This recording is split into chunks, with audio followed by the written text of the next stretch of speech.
Alam mo, kahit gaano kaganda ang opportunity, if you are not prepared inside, you will end up stuck up and burn out. Kaya, bago ka mag-lead sa iba, unahin mo munang i-lead ang sarili mo. Check your mindset. Ano ba talaga ang paniniwala mo sa sarili mo?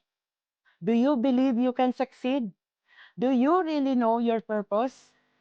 Kasi sa negosyo, hindi lang skills ang puhunan, kundi yung alignment ng puso mo, ng isip mo, at ng kilos mo.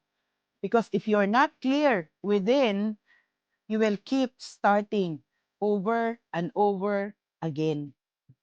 So, build within. Unahin mo munang buuin ang sarili mo. Then everything else will just follow. Because when you are whole inside, then you will become unstoppable outside. So this is Visa Bulao, aka Eagle V. I rise, I transform, I lead. See you at the top. God bless.